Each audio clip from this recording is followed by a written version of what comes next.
Shalom Bapak Ibu Saudara, renungan firman Tuhan kita hari ini terambil dari bagian pembacaan Alkitab harian kita, yaitu dalam Yohanes pasalnya yang pertama, ayat yang ke-29 hingga ayatnya yang ke-34.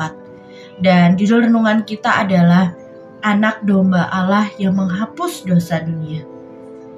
Bapak Ibu Saudara, kalau kita benar-benar menghayati kebenaran dalam ayat ini, kita bisa kehilangan keinginan untuk bisa berbuat dosa lagi.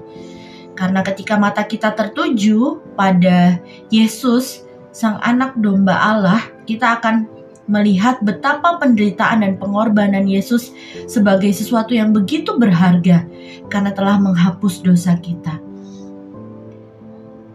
Mata yang tertuju pada Yesus tidak akan memandang enteng dosa, karena dia akan paham bahwa Allah pun tidak akan menganggap dosa sebagai suatu hal yang enteng, suatu hal yang wajar.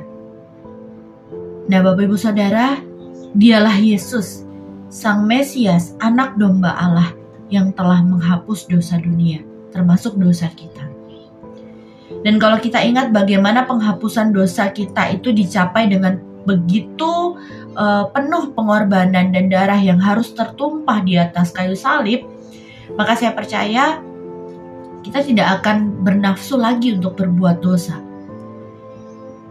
Dan melalui kematiannya, Tuhan Yesus memungkinkan penghapusan kesalahan dan kuasa dosa dan membuka jalan kepada Allah bagi seluruh dunia. Allah sendiri yang menjadi manusia sebagai Tuhan Yesus telah menghapus dosa dunia. Pengampunan yang diberikan kepada orang-orang yang telah bertobat dan percaya kepada Injil dari segala bangsa, suku, ataupun bahasa.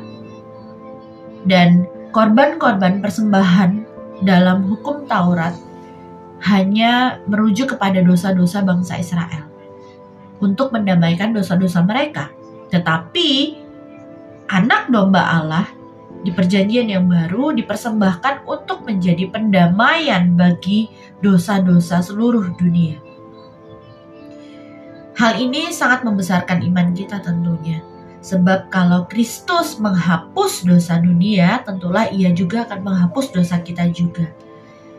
Kristus mengerahkan segala kekuatannya untuk bisa melawan dosa-dosa yang utama. Dan Ia menyerang sampai ke bagian akar-akar kejahatan untuk menghancurkan dosa-dosa itu. Dan Ia sendiri yang telah menguasai seluruh dunia, mengalahkan dosa, kuasa maut sudah dikalahkan. Ketika Yesus lahir, hadir, menebus dosa kita di atas kayu salib, dan bangkit bagi kita. Allah mendamaikan dunia dengan dirinya di dalam Kristus. Ia pun menghapus dosa dunia dengan menimpakan dosa itu kepada dirinya sendiri. Dan Ialah Anak Domba Allah itu yang menanggung dosa seluruh umat manusia. Ia yang menanggung dosa bagi kita, dan dengan demikian Ia mengambilnya dari kita untuk ditanggungnya. Biarlah renungan kita hari ini bisa menjadi berkat bagi kita semua. Tuhan Yesus memberkati.